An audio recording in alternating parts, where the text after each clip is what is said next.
Imagina o seguinte: você acabou de salvar o mundo. Voou direto por um buraco de minhoca no espaço com uma bomba nuclear nas mãos, quase morreu, viu alienígenas tentando destruir Nova York e ainda saiu do outro lado, sabendo que o universo é infinitamente maior e mais aterrorizante do que qualquer coisa que você já imaginou na sua vida. Aí você volta para casa, coloca a armadura no canto e tenta dormir. Mas o sono não vem.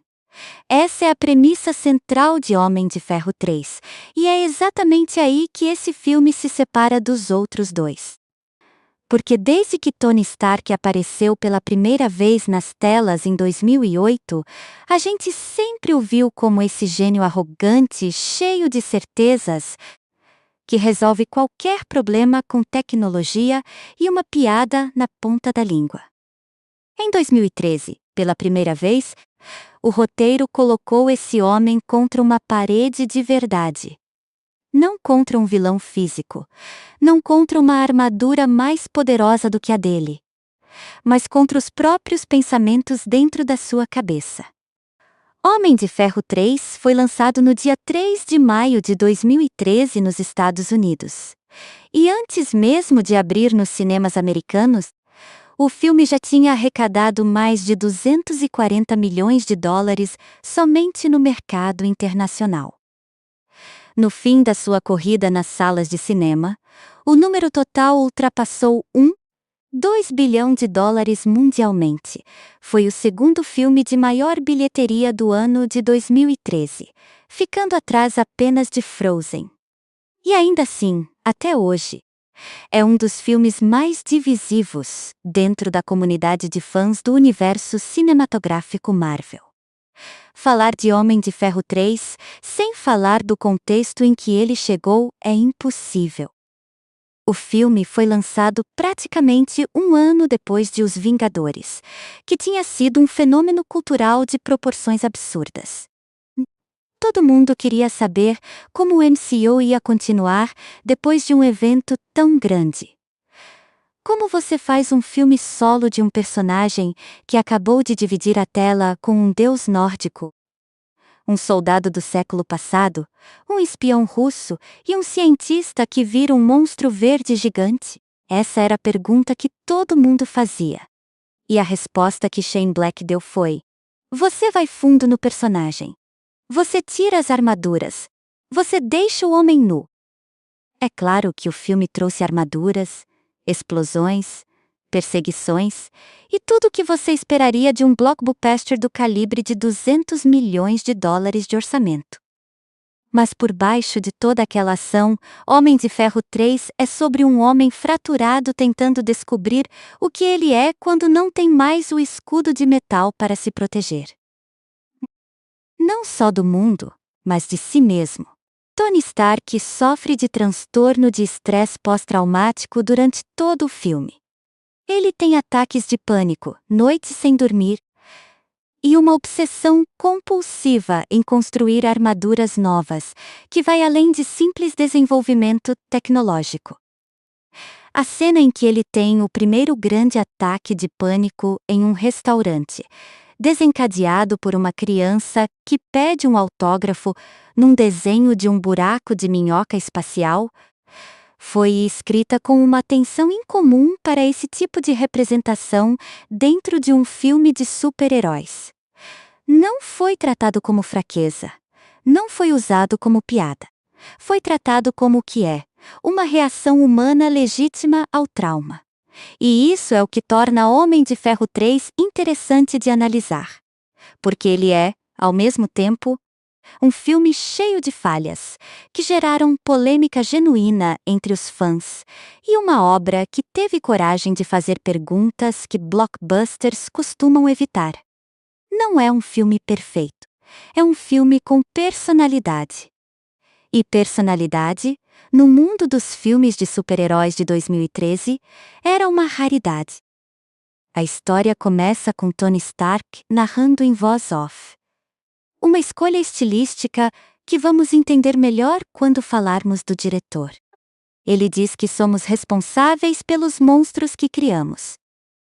É uma frase que funciona em múltiplos níveis dentro da narrativa. Porque o vilão principal do filme, Aldrich Killian, é literalmente alguém que Tony Stark humilhou e ignorou em 1999 e que passou 13 anos cultivando esse ressentimento até transformá-lo em algo devastador. A história do próprio Stark é a história de um homem que nunca parou para pensar nas consequências das suas ações. E que em Homem de Ferro 3, finalmente tem que encarar essa conta. O grande twist do filme, aquele que dividiu a internet ao meio quando foi revelado nas salas de cinema em maio de 2013, é que o Mandarim, o terrorista que aparece em transmissões aterrorizantes ameaçando o governo americano, não é nenhum grande mestre do mal antigo. É um ator britânico bêbado chamado Trevor Slattery, contratado por Killian para servir de fachada, enquanto o verdadeiro esquema acontecia por trás das câmeras. Ben Kingsley, no papel de Trevor Slattery, é uma das performances mais bizarras e deliciosamente divertidas de todo o MCU. Mas foi exatamente essa decisão criativa que fez metade do público aplaudir e a outra metade ir embora irada do cinema. Vamos explorar tudo isso em profundidade. A origem do projeto, as decisões criativas que moldaram o filme, os bastidores que ninguém conta, e por que Homem de Ferro 3, uma década depois do seu lançamento, ainda gera debates apaixonados entre quem ama o MCU. Mas antes de chegar em qualquer coisa disso, precisa entender uma coisa fundamental. Por que um homem chamado Shane Black, que ficou famoso escrevendo filmes de ação nos anos 80 e 90, foi a escolha para dirigir a terceira parte de uma das maiores franquias de super-heróis da história do cinema? A resposta para essa pergunta explica muito sobre o DNA de Homem de Ferro 3, o que funciona, o que não funciona, e por que o filme parece tão diferente de tudo que a Marvel produziu antes ou depois. Existe uma cena perto do final do filme em que Tony Stark, depois de destruir todas as suas armaduras, joga seu reator de arco no oceano. É um gesto de finitude, de encerramento, de um homem que finalmente entendeu que a armadura nunca foi a fonte do seu poder. Ela foi o sintoma de um medo que ele não sabia nomear. A frase que ele diz nesse momento resume o filme inteiro. Meu nome é Tony Stark e não tenho medo de você, porque eu sou o Homem de Ferro. Não é a armadura que faz o herói. Nunca foi. E Homem de Ferro 3, para o bem ou para o mal, teve a coragem de construir um filme de 131 minutos inteiro em torno dessa ideia. Nos próximos capítulos, a gente vai mergulhar fundo em cada camada desse filme. Vamos começar pelo começo mesmo. Como esse projeto saiu do papel? Quem tentou tomar o lugar de Shane Black antes dele ser escolhido? E o que o roteiro original tinha de diferente do que chegou às telas? Para entender como Homem de Ferro 3 chegou a existir da forma que chegou, você precisa voltar a maio de 2010. Naquele mês, Homem de Ferro 2 foi lançado nos cinemas, e, apesar de ter arrecadado mais de 620 milhões de dólares no mundo todo, a recepção crítica foi bem mais fria do que a do primeiro filme. Os fãs sentiram que o segundo capítulo tinha perdido o foco, tentado fazer muita coisa ao mesmo tempo. Apresentar James Rhodes na nova armadura. Introduzir a Viúva Negra. Preparar terreno para os Vingadores. Lidar com a intoxicação de Tony pelo próprio Palácio de Arco. E no fim, acabou se perdendo em meio a tudo isso. Jon Favreau, que tinha dirigido os 2 primeiros filmes e praticamente inventado o tom do MCU moderno, foi o primeiro a perceber que esse ciclo tinha chegado ao fim para ele. Em dezembro de 2010, Favreau anunciou publicamente que não iria dirigir Homem de Ferro 3. A justificativa oficial foi que ele queria trabalhar em outro projeto pela Disney. Um filme chamado Magic Kingdom, que acabou nunca sendo feito. Mas nos bastidores, a história era um pouco mais complicada. Favreau tinha tido atritos com a Marvel em relação a Homem de Ferro 2, sobre o quão lotado o filme tinha ficado de personagens e obrigações para o universo expandido, em detrimento da história do próprio Tony Stark. Ele permaneceu ligado ao projeto como produtor executivo, mas a cadeira de diretor estava vaga. O que aconteceu em seguida foi uma das decisões mais incomuns que a Marvel já tomou na história do seu estúdio cinematográfico.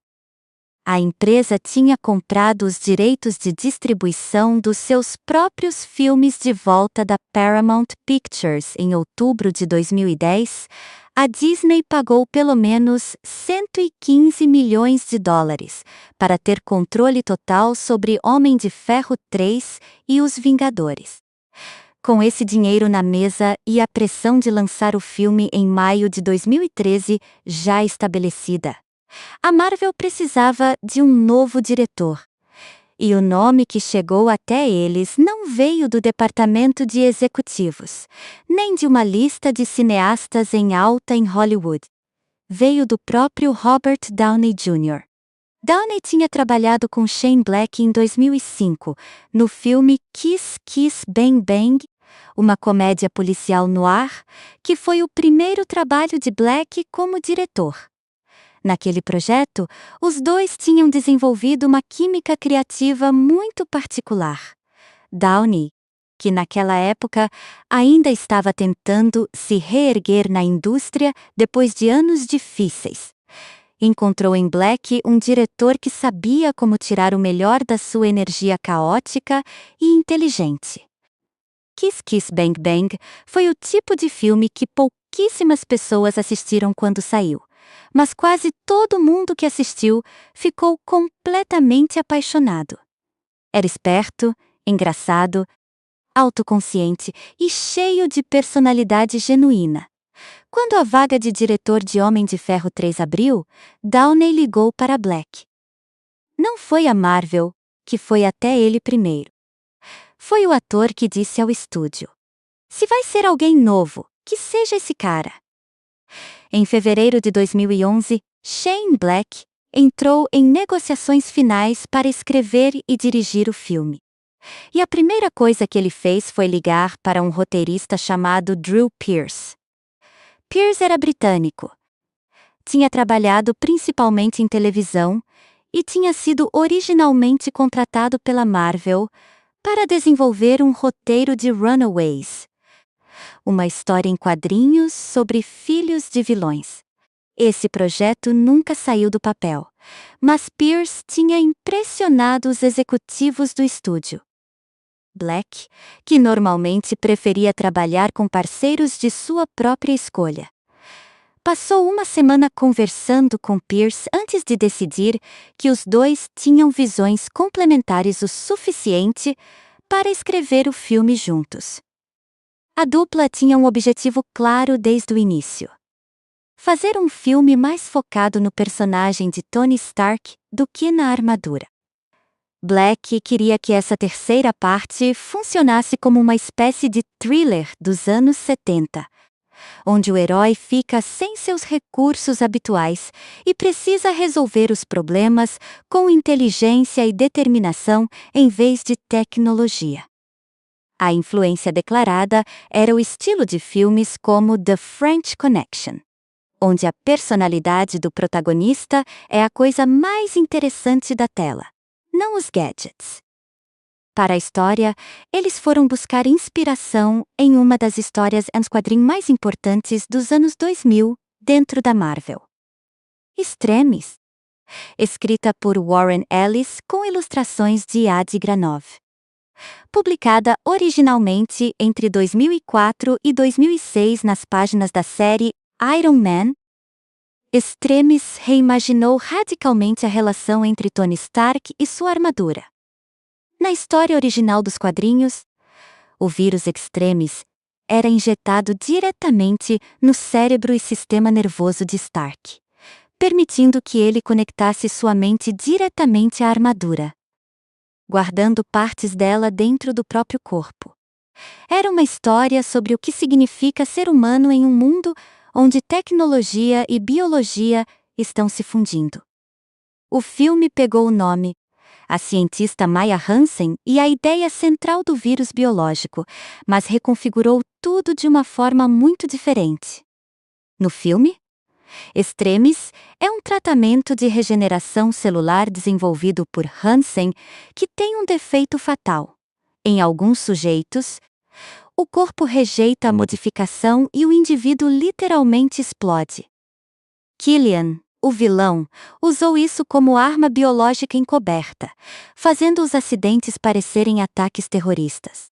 A escala da adaptação foi muito mais solta do que, digamos, o que Christopher Nolan fez com os quadrinhos do Batman, mas a essência temática, tecnologia modificando corpos humanos, e as consequências imprevisíveis disso, sobreviveu na transição. Existe uma história de bastidores sobre o desenvolvimento do roteiro que ficou famosa anos depois, quando Shane Black concedeu uma entrevista ao site Uproxx em 2016. Ele revelou que, na versão original do roteiro, o vilão principal não era Aldrich Killian. Era Maya Hansen, interpretada por Rebecca Hall. A personagem, que no filme final tem um papel relativamente pequeno e morre no segundo ato, foi originalmente concebida como a grande antagonista. Uma cientista brilhante que tinha desenvolvido Extremis com motivações complexas, e que representaria uma ameaça muito mais ambígua do que um vilão corporativo convencional. O problema veio de uma direção completamente inesperada: o departamento de brinquedos. Executivos ligados à linha de produtos e merchandising de Homem de Ferro 3 argumentaram que uma vilã principal feminina seria difícil de vender em bonecos e action figures. A lógica era brutal e cínica. Crianças, que são o principal mercado de brinquedos de super-heróis, supostamente não comprariam figuras de uma vilã. Black foi direto ao dizer que foi instruído a mudar o gênero do vilão principal por causa disso. Rebecca Hall, em entrevistas anos depois, confirmou a história, dizendo que o papel dela tinha sido drasticamente reduzido em relação ao que ela tinha assinado para fazer. É uma das histórias mais reveladoras sobre como as engrenagens corporativas de um estúdio como a Marvel funcionavam naquela época. Um roteiro foi alterado não por razões narrativas ou criativas, mas por projeções de vendas de bonecos de plástico. Não é uma história única na indústria. É, na verdade, mais comum do que qualquer um gostaria de admitir. Mas o timing de quando essa história veio a público, em 2016, coincidiu com um momento em que a Marvel estava sendo pressionada justamente por não ter heroínas ou vilãs femininas suficientes em papéis centrais, o que deu ainda mais impacto à revelação. O que sobrou de Maya Hansen no filme final é o suficiente para você imaginar o que poderia ter sido. Rebecca Hall deu à personagem uma inteligência genuína e uma ambiguidade moral que vai muito além do que o roteiro final permite que ela explore. Killian, na reconfiguração, ganhou o papel central de antagonista, e Guy Pearce fez um trabalho sólido com o material que tinha, mas a sombra do que poderia ter sido está lá. O roteiro passou por outras mudanças significativas durante o desenvolvimento. A presença do Mandarim como terrorista midiático veio de uma discussão sobre como retratar a figura do terror moderno, de forma que ressoasse com uma audiência do pós-11 de setembro sem cair em estereótipos étnicos. Shane Black foi explícito sobre isso. A versão dos quadrinhos do Mandarim, um vilão chinês com anéis de poder alienígena, foi considerada problemática do ponto de vista dos estereótipos culturais. A solução que encontraram, que vamos explorar em detalhe mais à frente, foi radicalmente diferente de qualquer coisa que os fãs esperavam. Em março de 2011, com Black e Pierce oficialmente a bordo e o roteiro em desenvolvimento, a Marvel confirmou a data de lançamento. 3 de maio de 2013. Tinham menos de 2 anos para escrever, filmar, editar e lançar um dos filmes mais esperados do estúdio. O cronômetro estava rodando. Tem um tipo de cineasta que Hollywood ama colocar numa caixa: o cara dos filmes de ação dos anos 80. O roteirista que inventou a dupla dinâmica e o vilão que faz discurso. O escritor dos diálogos rápidos, das piadas no meio do tiroteio, da bromance masculina cheia de testosterona e sentimento contido. Shane Black foi esse cara por quase 2 décadas antes de alguém deixar ele sentar na cadeira de diretor. E quando finalmente deixaram, o que saiu foi algo que ninguém esperava completamente. A história de Black dentro de Hollywood começa de um jeito que parece roteiro de filme, ironicamente. Em 1987, com apenas 22 anos, ele vendeu o roteiro de Arma Mortífera para Warner Bros. Não foi só um primeiro emprego. Foi uma explosão. O filme foi um sucesso enorme, gerou uma franquia que durou mais uma década e transformou Shane Black no roteirista mais procurado de Hollywood em menos de 2 anos. Em 1990, ele vendeu o roteiro de The Last Boy Scout por $1,75 milhão. Um número absurdo para a época, que estabeleceu um recorde e colocou seu nome em manchetes de jornais que normalmente não falam de roteiristas. E então veio o revés. Last Action Hero, em 1993, foi um dos maiores fracassos do verão daquele ano. O filme foi esmagado por Jurassic Park nas bilheterias e recebeu críticas mistas. Black tinha trabalhado no roteiro, mas a produção foi caótica, e o resultado final estava longe da sua visão. Depois disso, ele sumiu. Passou anos afastado de Hollywood sem projetos grandes, numa espécie de exílio voluntário. O retorno veio em 2005 com Kiss Kiss Bang Bang. Rodado com um orçamento modesto, estrelado por Robert Downey Jr. e Val Kilmer. O filme era um noir cômico autoconsciente que quebrava a quarta parede, brincava com as convenções do gênero policial e tinha diálogos afiados que lembravam os melhores momentos dos roteiros de Black dos anos 80. Mas filtrados por uma ironia mais madura e cansada. O filme praticamente não foi visto nas salas de cinema. Mas com o tempo foi ganhando uma legião de admiradores fervorosos, e hoje é tratado como um cult clássico. Quando Shane Black chegou em Homem de Ferro 3, ele trouxe na bagagem todas essas referências e todas essas cicatrizes. E o que ele fez com o material foi colocar a impressão digital da sua carreira inteira em cada cena. A primeira coisa que você percebe assistindo ao filme é a narração em voz off de Tony Stark. É Tony contando a história para alguém depois que tudo aconteceu. Uma estrutura narrativa clássica do noir, onde o protagonista já sobreviveu às aventuras e está refletindo sobre elas com a distância do tempo. Em Arma Mortífera, em Kiss Kiss Bang Bang, em The Nice Guys, que ele dirigiu em 2016, sempre existe essa sensação de que os personagens estão conscientes, de que estão dentro de uma história. Black gosta de brincar com essa metalinguagem, de deixar o filme contar sobre si mesmo enquanto acontece.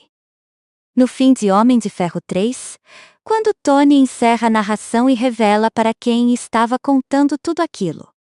Bruce Banner, que dormiu durante toda a história, É uma piada que só funciona porque o filme inteiro estabeleceu essa voz como um dispositivo sério. Black subverte a própria ferramenta que criou. Existe também a questão do Natal. Praticamente todos os filmes escritos ou dirigidos por Shane Black acontecem durante o período natalino. Arma Mortífera, The Long Kiss Goodnight, Kiss Kiss Bang Bang, Homem de Ferro 3, The Nice Guys, todos têm cenas com neve, decorações de Natal, luzes piscando, ou referências diretas ao feriado. Em entrevistas, Black explicou que o Natal cria um contraste emocional que ele acha irresistível narrativamente. O mundo exterior está cheio de celebração e luz, enquanto os personagens estão mergulhados em violência, caos ou desespero. A tensão entre o cenário festivo e o conteúdo sombrio cria uma textura específica que ele reconhece como sua. No caso de Homem de Ferro 3, esse contexto natalino é mais do que estético. Tony Stark está em colapso emocional durante as festas, um período culturalmente associado à família, felicidade e gratidão, e essa contradição amplifica o isolamento dele. Enquanto o resto do mundo decora árvores, ele está no porão construindo armaduras às 3 da manhã porque não consegue dormir. É a solidão de alguém que não sabe como fazer parte de nada que não seja o trabalho. A segunda grande marca de Black em Homem de Ferro 3 é a dinâmica de dupla. Em praticamente toda sua carreira, os melhores momentos dos seus filmes acontecem quando dois personagens muito diferentes precisam trabalhar juntos. Em Arma Mortífera eram Riggs e Murtaugh. Em Kiss Kiss Bang Bang eram Harry e Gay Perry. Aqui, a dupla principal não é Tony e Rhodey. Apesar deles terem seus momentos, mas Tony e Harley, o garoto de 10 anos de Rose Hill, Tennessee, que o encontra depois que a armadura pousa na cidade. A relação entre Tony Stark e Harley Keener é genuinamente tocante dentro do filme. E ela funciona exatamente por ser uma versão invertida de todas as duplas que Black escreveu antes.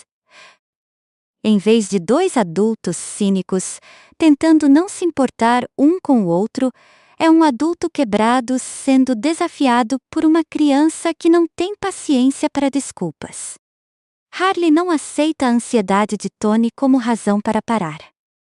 Ele simplesmente diz para o homem fazer o que sabe fazer. E isso, estranhamente, é o que funciona.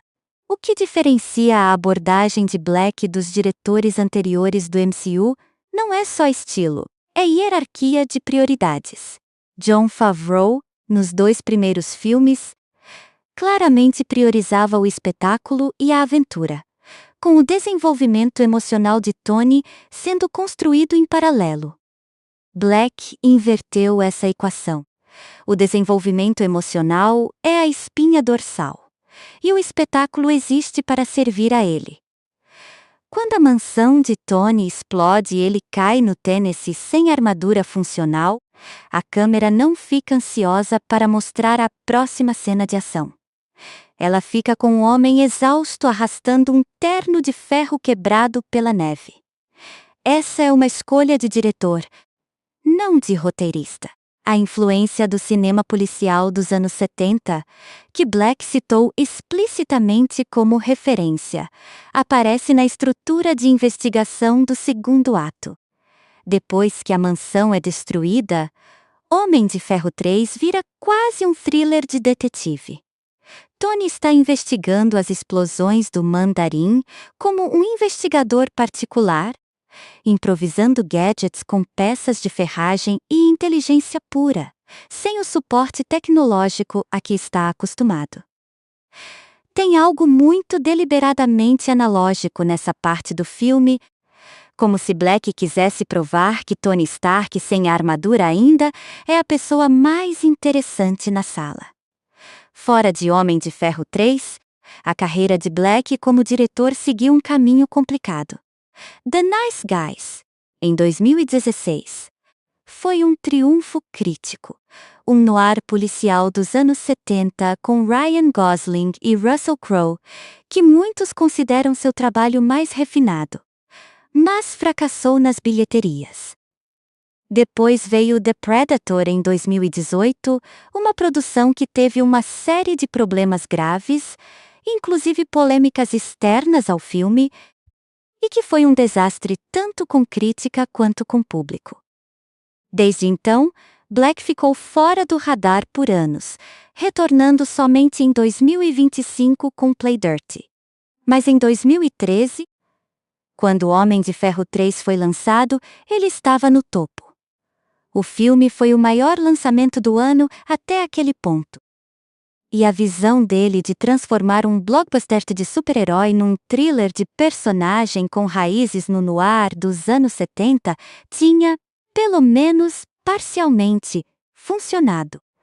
Parcialmente, porque havia uma decisão criativa central no filme que estava prestes a dividir o mundo em dois. E esse debate, que existe até hoje, começa e termina com um personagem chamado Mandarim. Montar o elenco de um filme como Homem de Ferro 3 não era exatamente uma tarefa simples.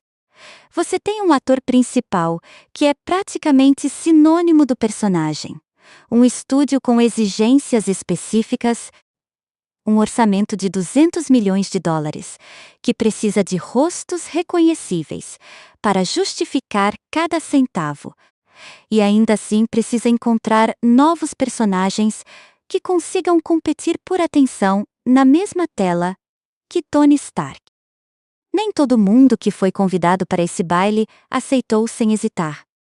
E nem todo mundo que aceitou saiu do outro lado satisfeito com o resultado. Robert Downey Jr. era, obviamente, o pilar central. Neste ponto da franquia, em 2013, ele era o MCU. Os Vingadores tinha saído um ano antes e arrecadado US$ 1,5 bilhão, transformando Tony Stark num personagem cultural de proporções quase mitológicas. Downey não precisava provar nada tecnicamente. A questão, neste terceiro filme solo, era se ele tinha espaço e disposição para ir a lugares emocionalmente mais vulneráveis do que nos 2 filmes anteriores. A resposta foi sim, de um jeito que surpreendeu bastante gente. Downey mergulhou na representação do Tapped de Tony com uma seriedade que não era exatamente esperada num blockbuster de verão. Ele trabalhou com consultores para entender como ataques de pânico funcionam fisicamente. A aceleração do coração, a perda de controle sobre a respiração, a sensação de que o chão some de debaixo dos seus pés. As cenas onde Tony entra em colapso são desconfortáveis de assistir, e esse desconforto é intencional e muito bem executado. Tem uma cena específica em que ele está numa cafeteria conversando com Harley e simplesmente não consegue segurar a respiração. Não tem trilha sonora dramática. Não tem câmera lenta. É só um homem tendo um ataque de pânico numa lanchonete barulhenta, e parece real demais para um filme com armaduras voadoras. Depois de Homem de Ferro 3, o próprio Downey disse em algumas entrevistas que aquela foi uma das performances que mais lhe deu trabalho dentro de toda a franquia. O material era pesado, as exigências emocionais eram genuínas, e havia uma pressão particular em ser o primeiro filme solo pós-Vingadores. Precisava conectar ao universo expandido sem perder a identidade do personagem. Gwyneth Paltrow voltou como Pepper Potts, e desta vez o roteiro deu à personagem algo que as 2 primeiras partes nunca tinham dado de verdade: uma linha de ação própria. Kevin Feige falou abertamente sobre como o filme brincou com o arquétipo da donzela em perigo. No início, Pepper parece caminhar para esse papel quando é capturada e submetida ao extremis. Mas a reviravolta é que ela é quem mata o vilão no clímax. Paltrow disse em entrevistas que essa mudança foi bem-vinda, porque nas iterações anteriores, Pepper estava sempre reagindo ao que acontecia com Tony, nunca sendo sujeito ativo da história. Aqui, ela salva o protagonista com os próprios poderes que tentaram usar contra ela. Don Cheadle como James Rhodes, agora rebatizado pelo governo americano como Patriota de Ferro, em vez de Máquina de Guerra, tem um papel que se encaixa perfeitamente na estrutura de dupla que Shane Black gosta de construir. Rhodes e Tony têm a química de dois velhos amigos que discutem constantemente, mas confiam um no outro completamente.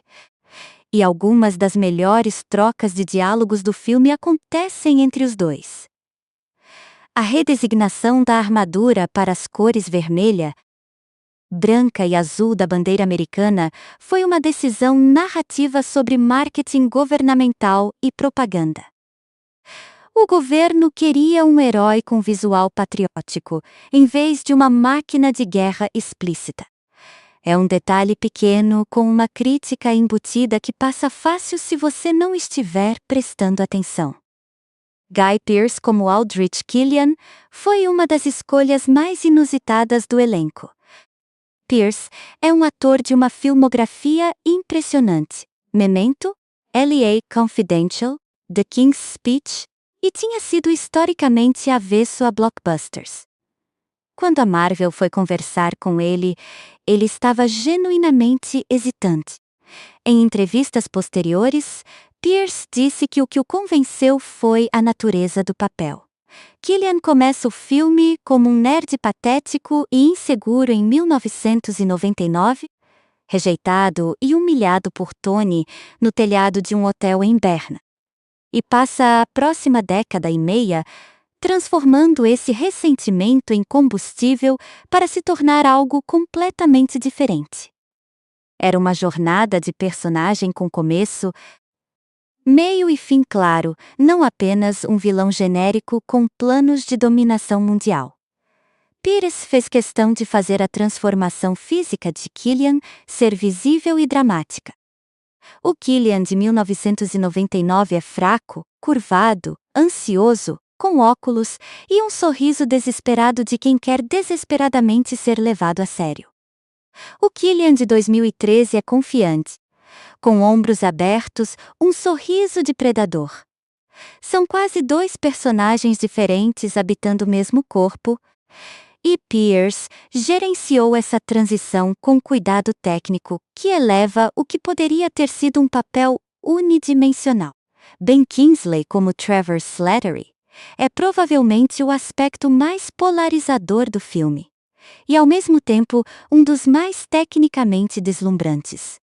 Kingsley, que tinha ganho o Oscar por Gandhi e tinha uma reputação de intensidade dramática implacável, foi contratado aparentemente para interpretar o Mandarim como um terrorista ameaçador e poderoso.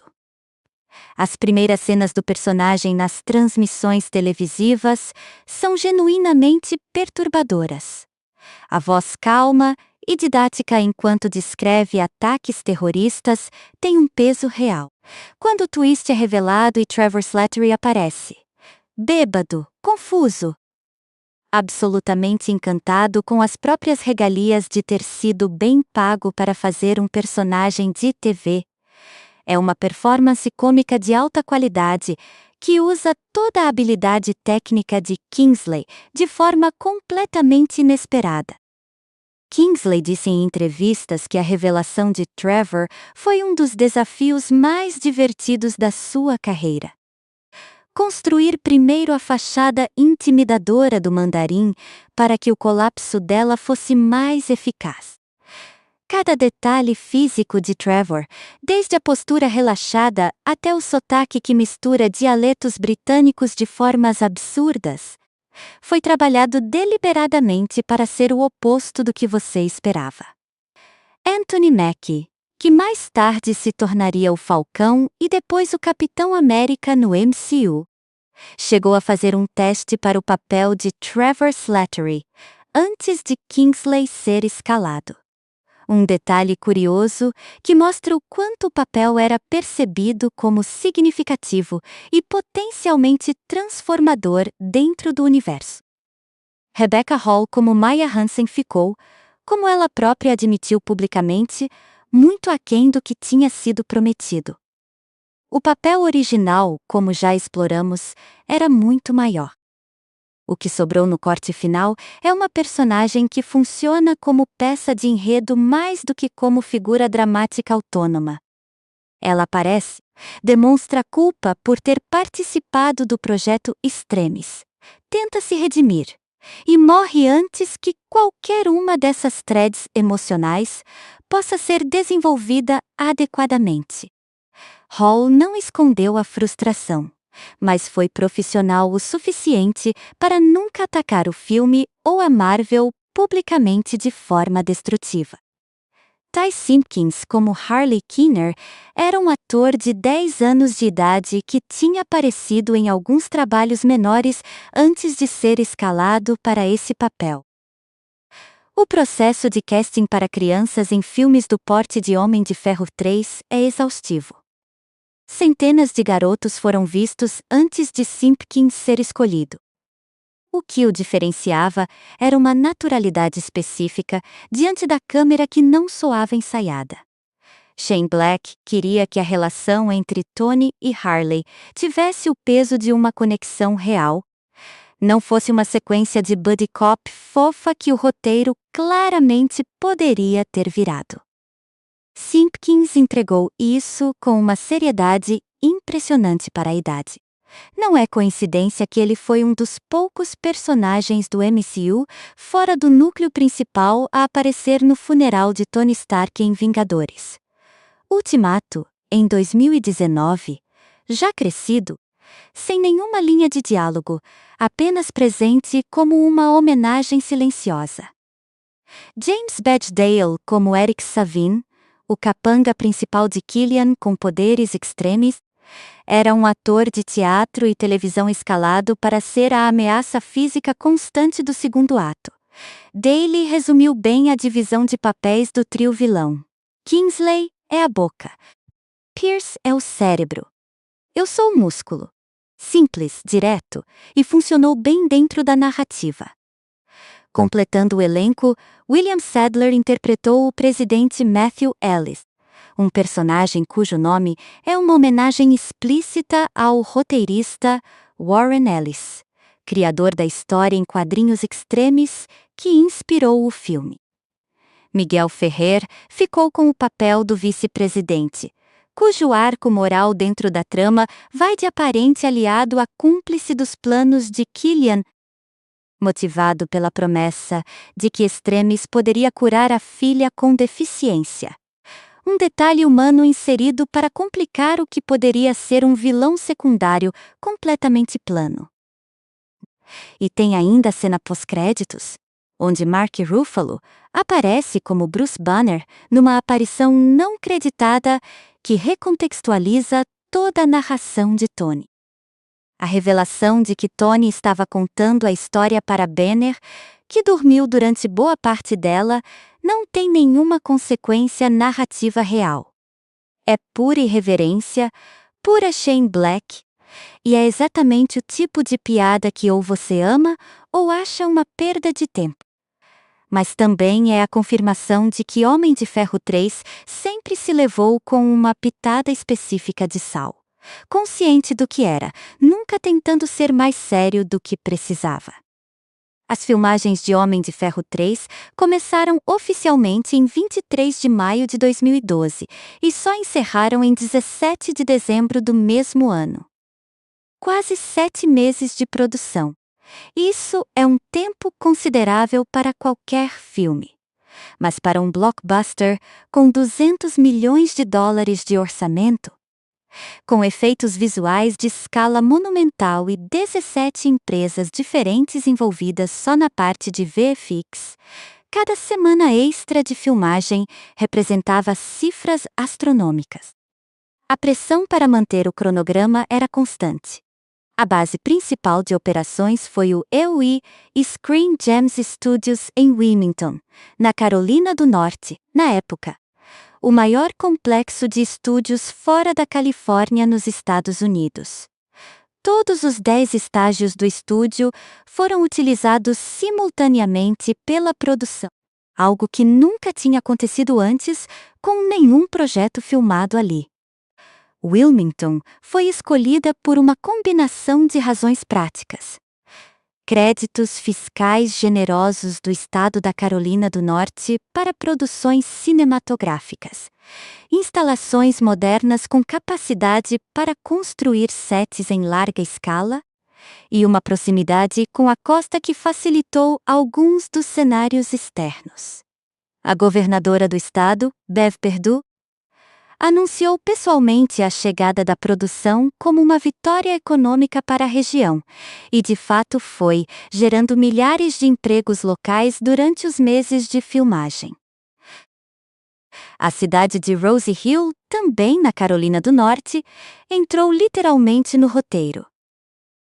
Quando Shane Black e a equipe de produção foram filmar as cenas de Stark no interior do Tennessee, usaram Rose Hill como locação.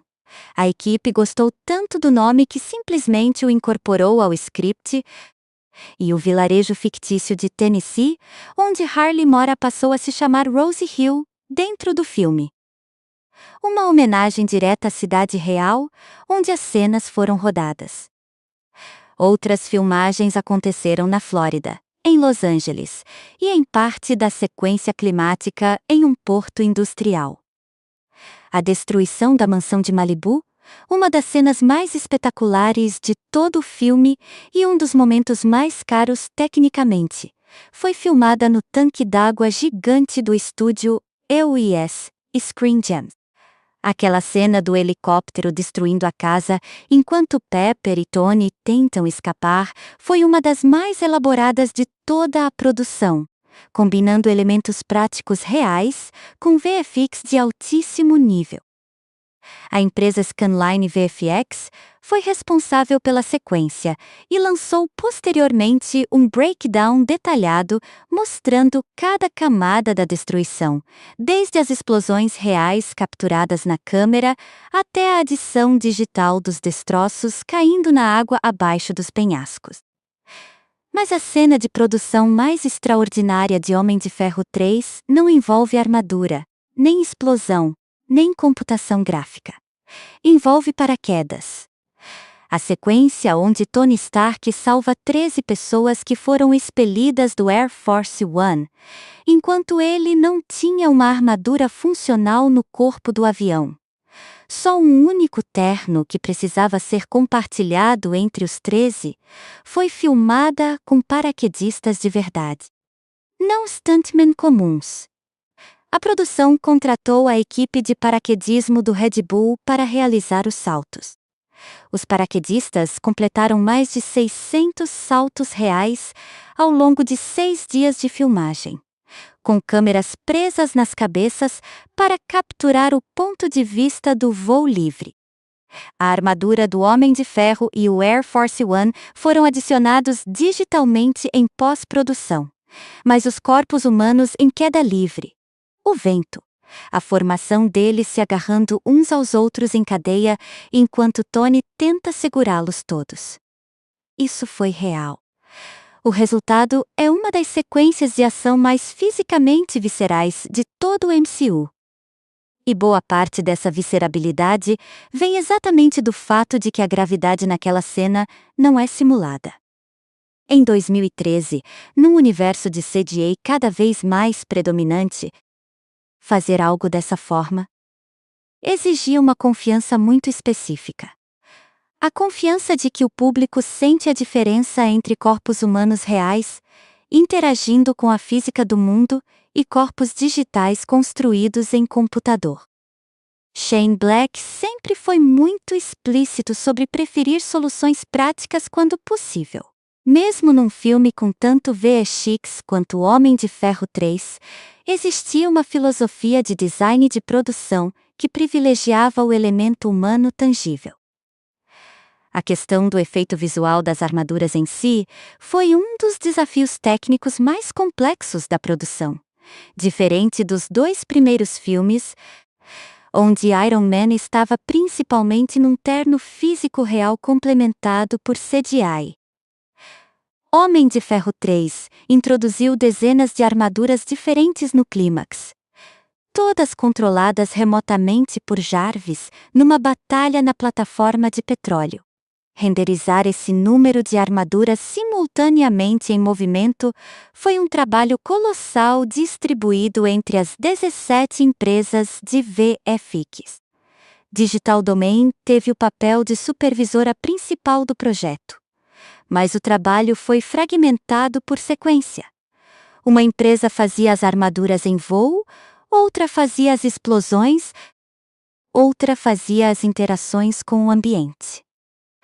Coordenar tudo isso sem que o resultado parecesse inconsistente visualmente foi uma façanha de produção e supervisão. A criação da versão do Extremis no corpo dos vilões também exigiu inovação técnica. A ideia de que os soldados Extremis podiam brilhar como brasa viva quando ativados, com fissuras de luz laranja atravessando a pele, como metal aquecido ao extremo, precisava parecer orgânica e assustadora ao mesmo tempo. Não artificialmente luminosa como efeitos de super-herói costumam parecer. A equipe de efeitos visuais desenvolveu técnicas específicas para simular a luminescência bioluminescente, atravessando tecidos de pele, baseando o resultado em referências de metais, em processo de fusão, lava vulcânica e bioluminescência marinha. O efeito final é genuinamente inquietante e contribui para que os vilões extremes tenham uma ameaça física que vai além do usual, vilão mais forte que o herói. Existe ainda a questão da versão chinesa do filme, que é uma das histórias mais peculiares dos bastidores de Homem de Ferro 3. A Marvel tinha chegado a um acordo de coprodução com a empresa chinesa DMG Entertainment. Não o suficiente para que o filme fosse classificado oficialmente como coprodução sino-americana, mas o suficiente para que existisse uma versão de 4 minutos a mais do filme exibida exclusivamente nos cinemas da China. Essas cenas adicionais mostravam o ator Wang Xueqi em cenas de hospital em Pequim, e a então enorme estrela chinesa Fan Bingbing como sua assistente. As cenas eram pesadamente voltadas para product placement de marcas chinesas. Há momentos em que a câmera fica em produtos específicos, por tempo desconfortavelmente longo para qualquer padrão narrativo. A reação do público chinês às cenas extras foi, ironicamente, muito mista. Blogueiros e críticos chineses reclamaram que a inserção parecia artificial e condescendente, como se Hollywood estivesse tentando bajular o mercado chinês com cenas tão claramente costuradas que não se encaixavam no resto do filme. A versão padrão do filme que foi exibida no resto do mundo incluiu uma versão muito reduzida da participação de Wang Xueqi, aparecendo brevemente como Dr. Wu. A experiência foi uma das primeiras grandes lições que Hollywood aprendeu sobre a estratégia de versões específicas para o mercado chinês. E não foi exatamente uma lição positiva. O mercado chinês gerou 121 milhões de dólares em bilheteria para o filme, um número enorme, mas a abordagem das cenas exclusivas foi questionada como fórmula. Nos bastidores da produção, existia também uma tensão particular entre as exigências do universo expandido e a visão mais focada que Shane Black queria para o filme. Black falou em diversas entrevistas sobre a liberdade que a Marvel deu a ele em termos de tom e estrutura narrativa, mas também sobre as coisas que o estúdio insistia em incluir. A necessidade de o filme se conectar ao que havia acontecido em Os Vingadores. as exigências de certas cenas de ação com duração mínima para o trailer, a presença de personagens específicos que eram planejados para aparecer em filmes futuros. O resultado é que Homem de Ferro 3 tem uma espécie de dupla identidade que você consegue sentir assistindo. Há o filme de Shane Black, o thriller pessoal sobre um homem em colapso, as conversas entre Tony e Harley, a narração no ar, o ritmo irregular e humano do segundo ato. E há o filme da Marvel, as armaduras, as explosões, as conexões com o MCU, os momentos calculados para o trailer. Na maioria do tempo, esses dois filmes coexistem bem. Mas tem momentos em que você consegue ver a costura. O último dia de filmagem foi em dezembro de 2012. Depois disso, começou uma corrida de 5 meses contra o relógio para terminar a pós-produção, renderizar os VFX, finalizar a trilha sonora de Brian Tyler e entregar o filme pronto para a estreia em Paris no dia 14 de abril de 2013. Não houve atrasos. O filme chegou no prazo. E no dia 3 de maio de 2013, quando o Homem de Ferro 3 abriu nos Estados Unidos, a questão que ficou no ar foi: o que exatamente estava dentro dessas armaduras? O filme começa com uma voz. A voz de Tony Stark narrando em retrospecto: ele já sobreviveu a tudo que estamos prestes a ver.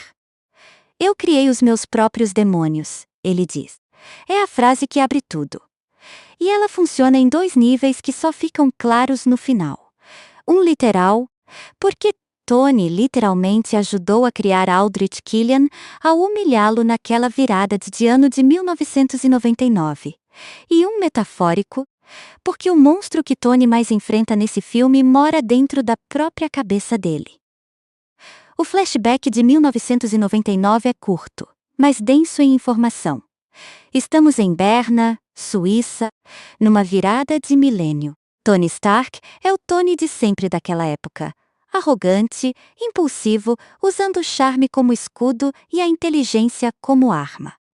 Ele encontra Maya Hansen numa conferência científica, e os dois acabam juntos no quarto de hotel dela, enquanto ela tenta resolver um problema no algoritmo do Extremis. O tratamento regenerativo que ela está desenvolvendo, que promete reescrever o sistema nervoso humano para curar lesões irreversíveis, mas que tem um defeito fatal. Em alguns pacientes, o código biológico instável leva o corpo à explosão, literalmente. Naquela mesma noite, na sacada do hotel, um homem curvado e nervoso aparece. Aldrich Killian, fundador da AIM, Advanced Idea Mechanics.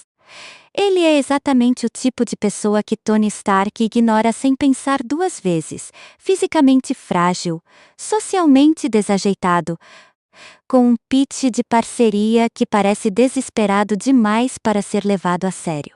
Stark faz o que Stark faz. Promete um encontro no telhado e nunca aparece. É uma crueldade casual. O tipo que as pessoas poderosas cometem sem nem registrar que estão cometendo. Killian fica esperando sozinho no telhado frio, olhando para a virada do milênio, enquanto o mundo celebra abaixo dele.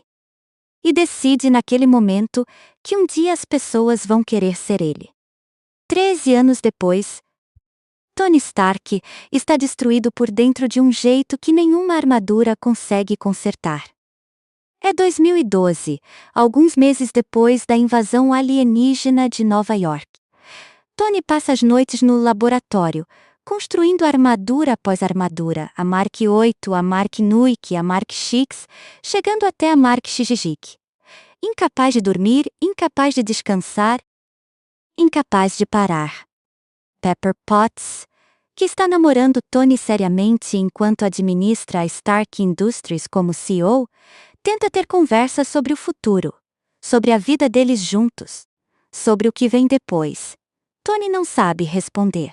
Cada vez que ele tenta falar sobre o buraco de minhoca, Aquele momento em Os Vingadores, onde ele voou com uma bomba nuclear para dentro de um portal espacial e quase morreu completamente sozinho no espaço, o pânico fecha a garganta. A primeira grande crise acontece num restaurante. Uma criança se aproxima pedindo autógrafo, com um desenho de um buraco de minhoca. Tony segura o desenho e o mundo começa a girar.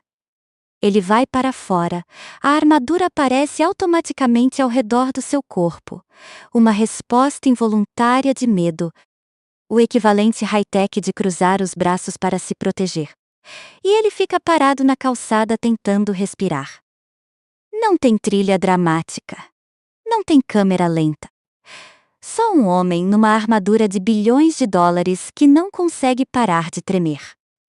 Paralelamente, o país está sendo aterrorizado por uma figura que se identifica apenas como mandarim.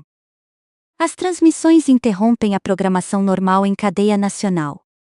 O mandarim aparece numa frente de background elaborada, com símbolos de anéis, dragões e referências a Sun Tzu, e faz discursos sobre punição, sobre a arrogância dos poderosos, sobre o preço que o mundo vai pagar.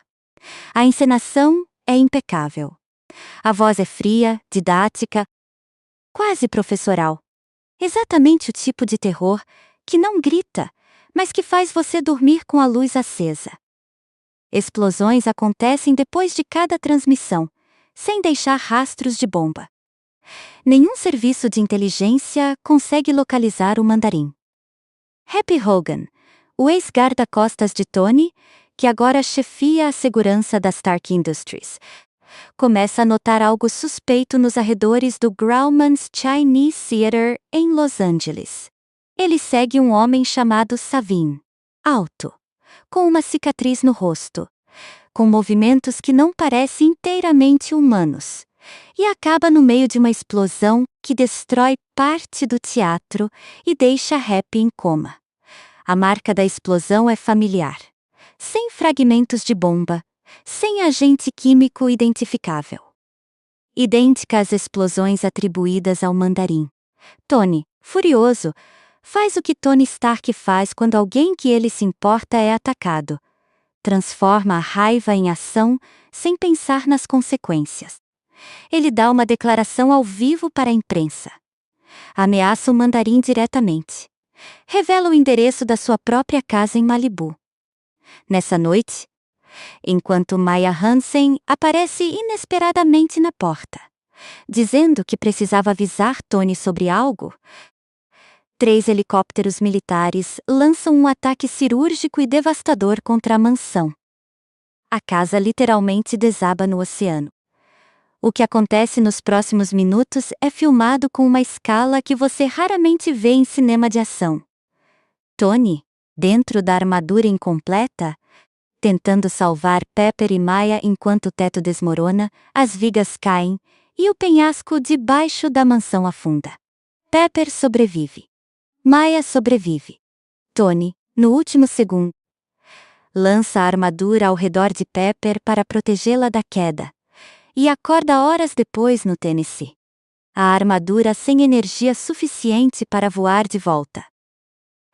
Seguindo uma pista de navegação que o próprio Tony tinha programado semanas antes como parte de uma investigação paralela sobre as explosões. O mundo pensa que Tony Stark está morto. E aqui o filme muda completamente de tom e ritmo. De repente, estamos num thriller de detetive no interior do Tennessee, com um herói sem armadura, sem recursos, sem Jarvis funcionando direito, e com um garoto de 10 anos como único aliado disponível. Harley Keener encontra Tony no garagem da família, uma criança séria, esperta, com um pai ausente e um senso prático que vai além da idade. A relação entre os dois começa como necessidade mútua. Tony precisa de abrigo e de acesso à internet para continuar investigando. Harley quer que o Homem de Ferro faça aquilo que homens de ferro devem fazer. Mas ao longo das horas que passam juntos, algo genuíno cresce nessa interação. Tony ensina Harley a olhar para problemas tecnicamente. Harley ensina Tony que explicações emocionais não são desculpas válidas para parar de funcionar. Investigando os arquivos sobre as explosões do Mandarim, Tony descobre algo que não faz sentido. Uma das explosões ocorreu em Rose Hill, meses antes do Mandarim existir publicamente como figura terrorista. Isso significa que o Mandarim não causou aquela explosão. Ou que alguém está usando o Mandarim retroativamente para explicar algo que aconteceu por outras razões. Tony vai ao local da explosão e encontra os traços do que realmente aconteceu. Um ex-soldado chamado Taggart, submetido ao tratamento extremis, cujo corpo rejeitou a modificação de forma catastrófica. O soldado não explodiu por causa de uma bomba. Explodiu porque o código biológico do extremis dentro dele ficou instável. Enquanto Tony junta as peças em Rose Hill, Savin e uma soldada extremis chamada Brandt aparecem para eliminar a testemunha. O que se segue é uma das sequências de ação mais inventivas do filme. Tony Stark sem armadura, improvisando armas com itens comprados numa loja de ferragens, tinta inflamável, fogos de artifício, ferramentas elétricas, enfrentando 2 humanos modificados que podem aquecer a própria pele a temperaturas letais e se regenerar de qualquer dano físico. Tony mata Brent. Neutraliza Savin. Mas a mensagem ficou clara. O que a AIM criou não é simplesmente um terrorista com explosivos. É um exército de seres humanos transformados em armas biológicas vivas. E enquanto tudo isso acontece no Tennessee, em Malibu, Aldrich Killian aparece diante de Pepper Potts. Confiante, elegante, irradiando o charme controlado de alguém que passou anos construindo exatamente esse tipo de presença. Ele apresenta uma proposta para a Stark Industries. Mas por baixo da proposta existe uma ameaça velada que Pepper sente, mas não consegue nomear ainda. Maya Hansen, que até esse ponto parecia uma aliada de Tony, revela que está trabalhando com Killian. Pepper é sequestrada. A investigação de Tony levou até Miami. É lá que as transmissões do Mandarim estão sendo transmitidas. No final deste segundo ato, Tony está sozinho, sem armadura completa, sem Pepper, com Happy em coma, com Rhodey perdido na missão de encontrar o Mandarim por rotas oficiais. E está prestes a descobrir a verdade mais perturbadora do filme, que o monstro que ele tem perseguido não existe da forma que ele pensava. Tony Stark chega à mansão de Killian em Miami sem armadura completa, sem apoio, e com um conjunto de armas improvisadas que ele montou usando peças compradas numa loja de ferragens por menos de $50. É nesse ponto que o filme entrega seu momento mais inesperado, e para muita gente, seu momento mais controverso. Ele invade a mansão pela entrada de serviço, neutraliza os guardas com armadilhas que ele mesmo construiu durante a viagem, e vai abrindo caminho pelos cômodos até chegar num quarto específico. Lá dentro está o Mandarim. Ou melhor, está o homem que aparece nas transmissões como o Mandarim. Trevor Slattery está sentado na cama em roupão, fumando, com 2 copos de bebida na mesinha de cabeceira e um olhar genuinamente despreocupado de alguém que acabou de acordar de uma soneca satisfatória. Quando Tony aponta para ele, Trevor fica confuso, não assustado, confuso. Como um ator que recebeu as deixas erradas numa peça que ele não ensaiou direito. Você é o Mandarim? Tony pergunta. Qual Mandarim? Sou Trevor. Trevor Slattery. O que se desenrola nos segundos seguintes é uma revelação que funciona ao mesmo tempo como comédia e como golpe narrativo genuíno.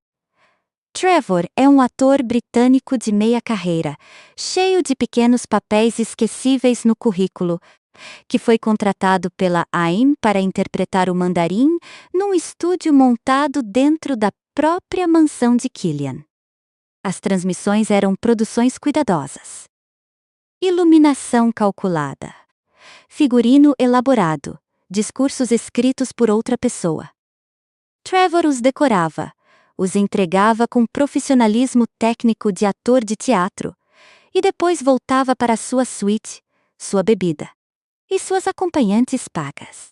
Ele não sabia das explosões, não sabia dos mortos, não sabia de absolutamente nada que acontecia fora do set improvisado.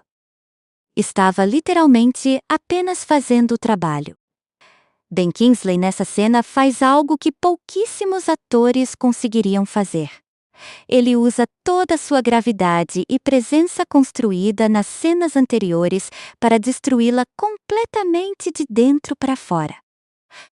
Trevor não é o oposto do mandarim, é o vazio onde o mandarim deveria estar. E esse vazio é mais perturbador do que qualquer vilão real poderia ser, porque aponta para o fato de que o terror do mandarim foi completamente inventado. Uma ficção corporativa produzida para desviar a atenção de um crime muito mais frio e calculado. Killian aparece logo depois e captura Tony. E aí o verdadeiro vilão se revela em toda a sua dimensão. Aldrich Killian, o homem curvado do telhado de Berna 13 anos antes, está irreconhecível. Não apenas fisicamente. O Extremis curou sua deficiência física e o transformou num homem imponente, mas psicologicamente. Ele não é louco, não é caricato. Ele é frio, articulado, com a satisfação contida de alguém que passou anos planejando e finalmente está vendo o plano se concretizar. Killian explica o esquema com a clareza de quem não precisa mais esconder nada. A AIM criou o mandarim como uma persona de terror midiático para encobrir as mortes dos soldados cujos corpos rejeitaram o Extremis. Cada vez que um sujeito explodia, o incidente era atribuído ao mandarim nas notícias. Nenhuma investigação, nenhum rastro. E enquanto isso, Killian refinava a fórmula usando os soldados como cobaias vivas. O plano de longo prazo era ainda mais sombrio. Killian tinha corrompido o vice-presidente dos Estados Unidos, prometendo que o Extremis poderia curar a filha dele, que tinha uma deficiência física. Em troca, o vice-presidente colaboraria para transformar o país numa nação permanentemente em estado de terror, dependente de Killian para proteger o povo do mandarim, que a própria AIM controlava. Guerra como produto, medo como mercadoria. E Pepper Potts estava no meio disso tudo. Killian tinha submetido Pepper ao Extremis, não como tortura, mas como alavanca. Se Tony ajudasse a estabilizar a fórmula, Pepper sobreviveria. Se não ajudasse, o Extremis a destruiria de dentro para fora. É uma jogada de crueldade calculada que usa as pessoas mais próximas de Tony como instrumentos. E que é exatamente o tipo de vingança que um homem inteligente com décadas de ressentimento planejaria. Enquanto Killian reúne suas peças finais, o plano se expande para incluir o sequestro do presidente Ellis. Savin rouba a armadura do patriota de ferro do próprio Rhodes, que foi atraído para uma armadilha disfarçada de pista legítima, e usa para abordar o Air Force One, eliminar a segurança presidencial e raptar Ellis. A ideia de usar a armadura que deveria proteger o presidente americano como veículo para sequestrar esse mesmo presidente tem uma ironia política embutida que Shane Black certamente não colocou por acidente. Tony escapa da captura usando a Mark Chiseli, a armadura experimental que ele tinha desenvolvido com um sistema de controle remoto por pensamento, mas que ainda estava instável e frequentemente montava em partes erradas do corpo, gerando algumas das cenas mais involuntariamente cômicas do filme. Depois de se reunir com Rhodes, a dupla descobre o paradeiro de Killian, uma plataforma petrolífera empondada ao largo da costa, onde Killian pretende executar o presidente ao vivo em transmissão global, de forma que o vice-presidente possa assumir como fantoche. O clímax final da plataforma petrolífera é o Shane Black maximalista. Dezenas de armaduras Iron Man controladas remotamente por Jarvis chegando informação. Tony pulando de terno em terno enquanto eles são destruídos. Rhodes garantindo a segurança do presidente enquanto Tony enfrenta um Killian que é praticamente indestrutível. Cada vez que Tony o derruba com uma armadura, Killian a destrói e se regenera. A sequência é deliberadamente escalada para transmitir a sensação de um homem sozinho contra algo que não pode simplesmente ser resolvido com mais tecnologia. Por mais que a tecnologia apareça em profusão, o momento mais importante do clímax não é a explosão final. É o que acontece alguns instantes antes. Tony está encurralado. A última armadura está destruída. Killian está em cima dele, preparado para entregar o golpe final, e então Pepper cai do alto de uma estrutura da plataforma. Ela havia desaparecido durante a batalha, presumida morta quando a estrutura desabou sobre ela. O que cai de volta não é uma vítima. É uma mulher com poderes extremos ativos que usou a regeneração do tratamento para sobreviver à queda.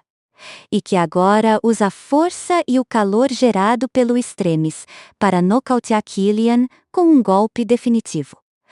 Arrancando o revestimento de um terno Iron Man de um destroço próximo e desfechando-o contra o inimigo em chamas. Pepper Potts mata Aldrich Killian. Não Tony, não a armadura. Pepper é a subversão deliberada de um arquétipo que o próprio Feige reconheceu em entrevistas. O filme passou boa parte do segundo ato com Pepper aparentemente como a donzela em perigo, submetida ao Extremis contra a vontade, sequestrada, usada como ferramenta de pressão. E então, no momento decisivo, ela é quem salva o herói. A câmera de Shane Black não trata isso como surpresa cômica. Trata como merecimento. Como a conclusão lógica de uma personagem que passou 3 filmes sendo inteligente, forte e capaz, e que finalmente teve a história organizada de forma que isso importasse materialmente para o desfecho. Tony observa, em choque. E então sorri. O que se segue é a resolução de praticamente todos os arcos abertos. O vice-presidente e Trevor Slattery são presos. Happy acorda do coma. Tony usa o conhecimento de Extremis que acumulou durante toda a investigação para desenvolver uma versão estabilizada do tratamento que elimina os efeitos colaterais perigosos de Pepper. Um gesto que é, ao mesmo tempo, prático e simbólico. Ele usou os próprios instrumentos do vilão para cuidar da pessoa que ama. E então vem o gesto que encerra a trilogia de uma forma que nenhum espectador esperava. Tony aciona o protocolo fim de jogo. Uma por uma, em sequência, todas as armaduras da série Iron Man explodem sobre o oceano. Fogos de artifício tecnológicos no céu noturno de Malibu. Dezenas delas, cada uma representando um momento de medo transformado em metal.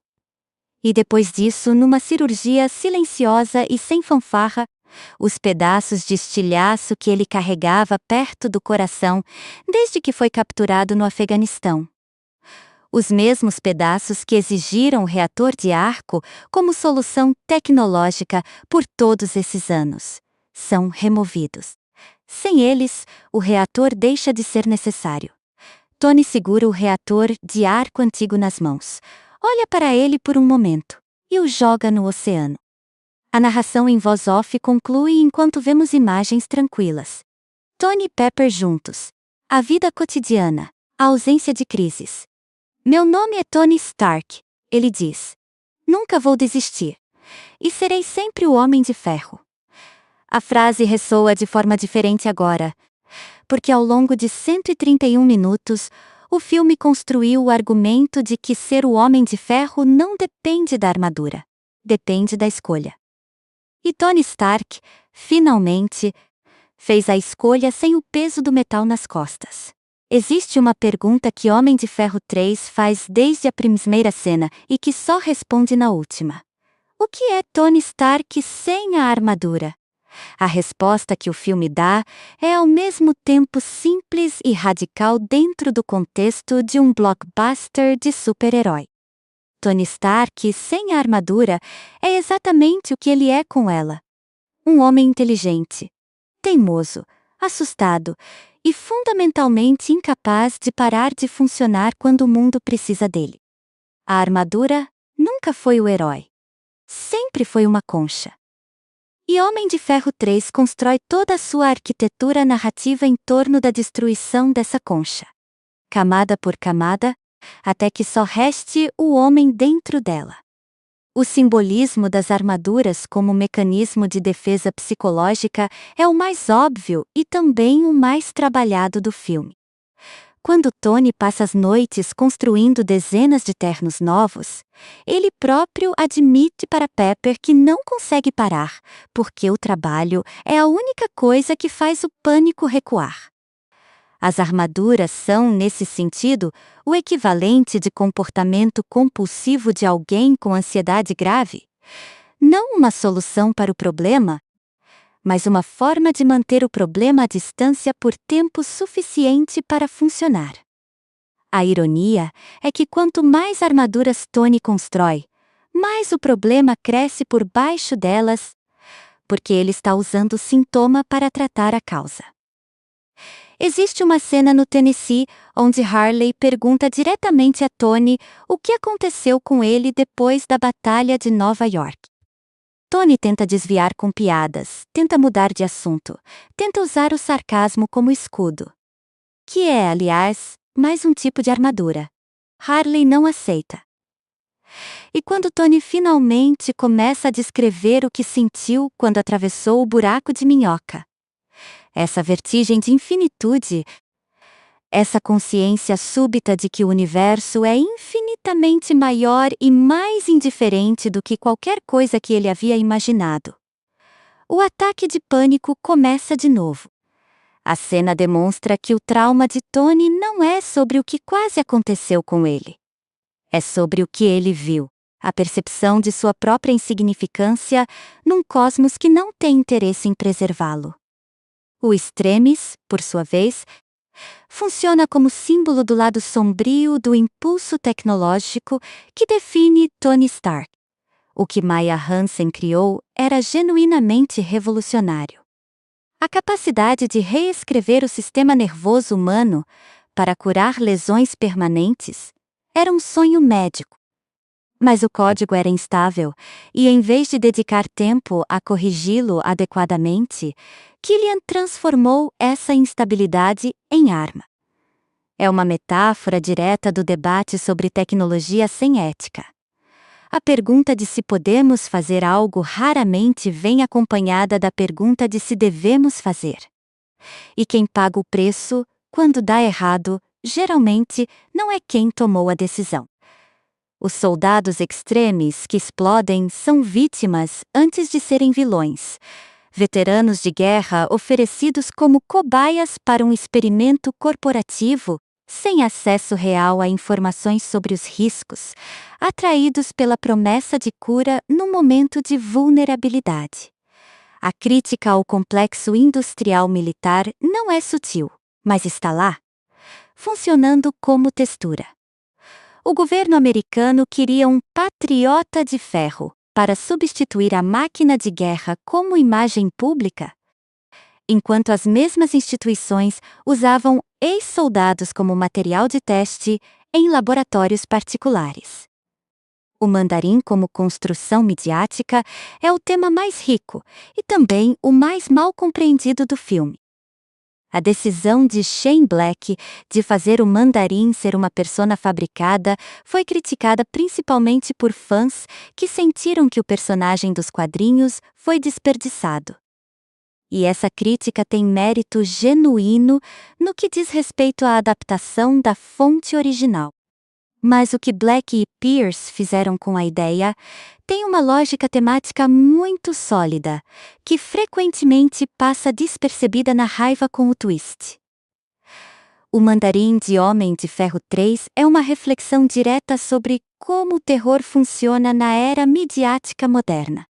Shane Black disse explicitamente em entrevistas que o personagem foi concebido como uma síntese de todas as figuras terroristas que o mundo ocidental aprendeu a temer depois do 11 de setembro. Os vídeos de Bin Laden, a retórica de líderes radicais, as transmissões calculadas para maximizar o impacto psicológico sobre populações que nunca estarão diretamente em risco físico. O terror moderno não precisa de força militar para funcionar. Precisa de imagens. Precisa de símbolos. Precisa de narrativa. Killian entendeu isso com uma frieza que é genuinamente assustadora. O Mandarim não precisava ser real para ser eficaz. Precisava ser convincente. E Trevor Slattery, um ator de formação clássica com instinto para a entrega emocional, era o veículo perfeito para construir aquela ficção. O que a revelação de Trevor faz, narrativamente, é desmontar a ideia de que os inimigos mais perigosos são os mais óbvios. Killian, o homem de negócios americano, o filho da Silicon Valley empresarial, o CEO de laboratório de pesquisa. Esse era o terrorista real. Com terno, com dentes brancos, com uma história de vítima conveniente pronta para ser ativada quando necessário. Essa inversão, o monstro estrangeiro exótico como fachada para o monstro doméstico corporativo, era algo que os fãs de quadrinhos não esperavam. E que parte do público geral não conseguiu processar rápido o suficiente para apreciar.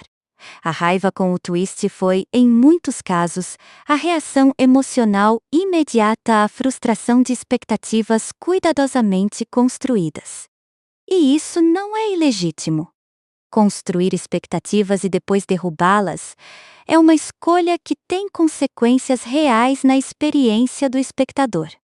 O que a Marvel fez depois foi, em certa medida, uma resposta a essa raiva.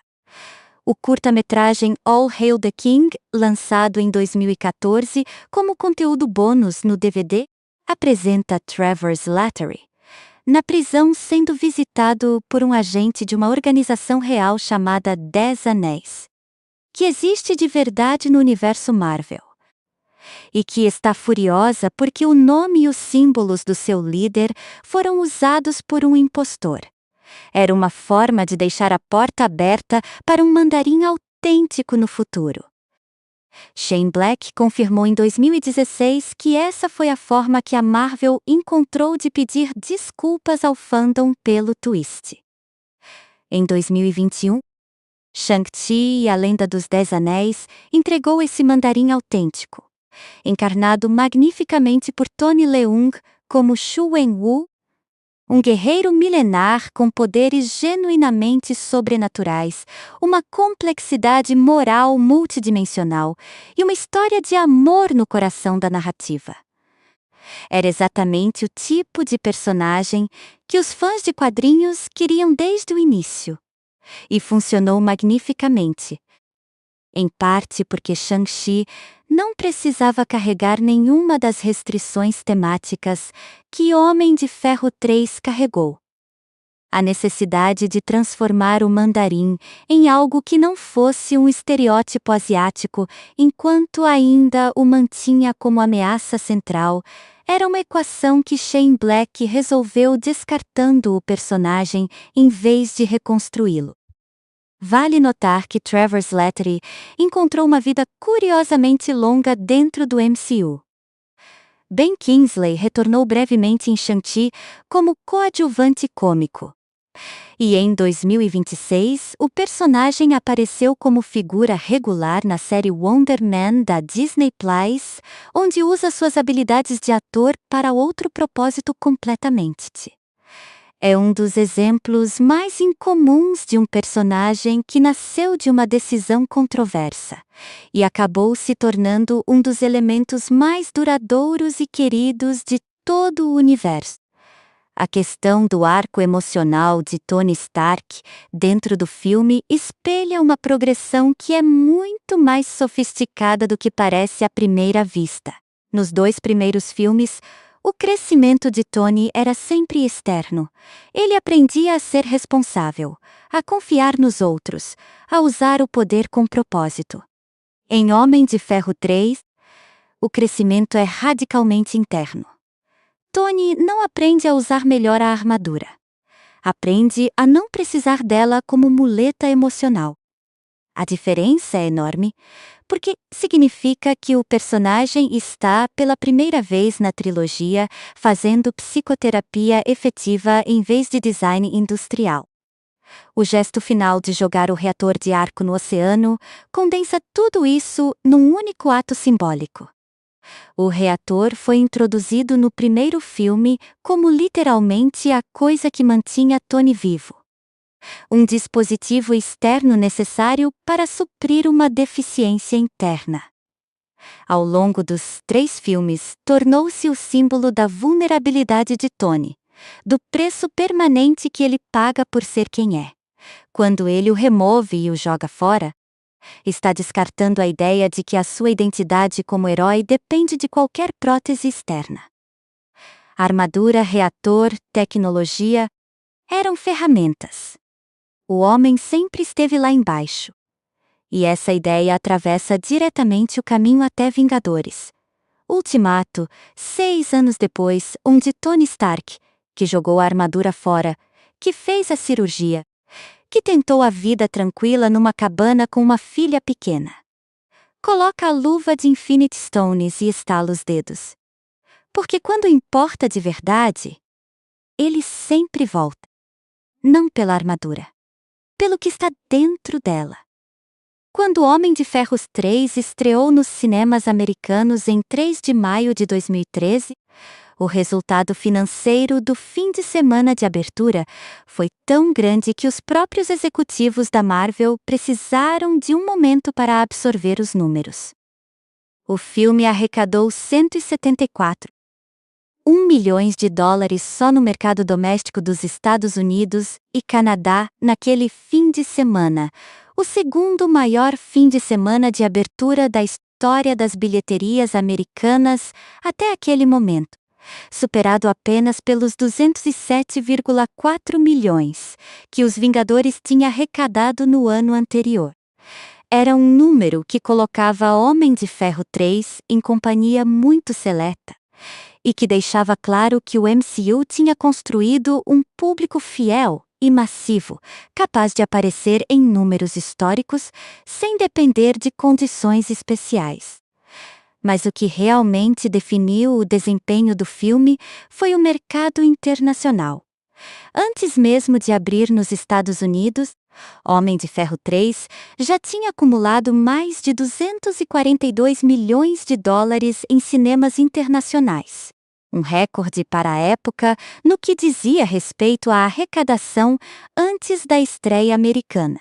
O filme abriu mais cedo em mercados europeus e asiáticos, e a resposta foi avassaladora.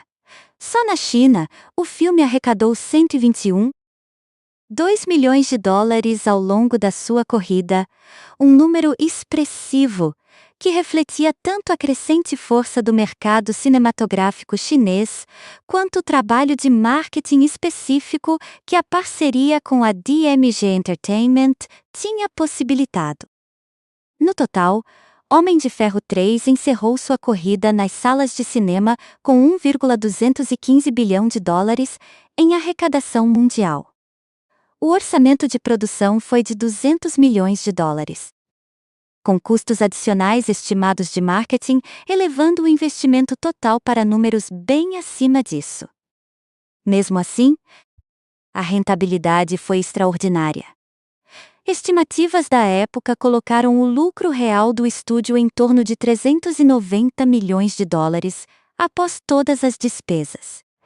Era o filme de maior arrecadação de 2013 no momento do seu lançamento, posição que manteve ao longo do ano, até ser superado por Frozen da Disney, que no fim de 2013 chegou a ultrapassar a marca do bilhão, através de uma corrida prolongada impulsionada pelo boca a boca. Curiosamente, a divisão doméstica e internacional do faturamento era bastante assimétrica. 409 milhões vieram dos Estados Unidos e Canadá, representando cerca de 33% do total. Os outros 806 milhões, 2/3 da arrecadação total, vieram de cinemas fora da América do Norte. Isso refletia uma mudança estrutural que estava acontecendo no cinema global naquele período, com o MCU se tornando uma propriedade verdadeiramente planetária, não apenas americana exportada para o mundo. Tony Stark funcionava em Seul tanto quanto em São Paulo, em Londres tanto quanto em Mumbai. No Brasil especificamente, Homem de Ferro 3 foi um sucesso sólido. O MCU já tinha construído uma base de fãs consistente no país ao longo dos filmes anteriores, e o terceiro capítulo da trilogia chegou aos cinemas brasileiros em 25 de abril de 2013, alguns dias antes da estreia americana, gerando filas e sessões esgotadas nos principais cinemas do país. Do ponto de vista da crítica especializada, a recepção foi decididamente mista, mas pendendo para o positivo. No Rotten Tomatoes, o filme acumulou 79% de aprovação entre os críticos.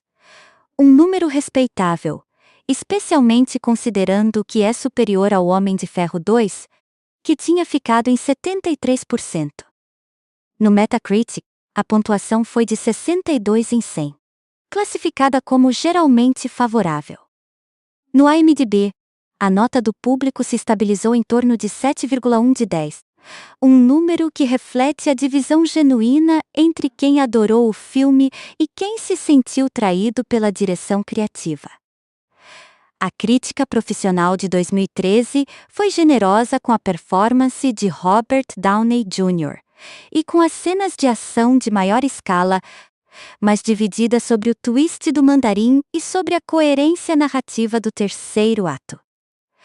O crítico Matt Zoller Seitz, escrevendo para o site de Roger Ebert, logo após a morte do lendário crítico em abril de 2013, deu ao filme 2,5 estrelas de 4, elogiando a ambição temática, mas apontando inconsistências de ritmo. The Guardian deu 4 de 5 estrelas, com Peter Bradshaw chamando o filme de selvagem e divertido, com elogios específicos para Ben Kingsley.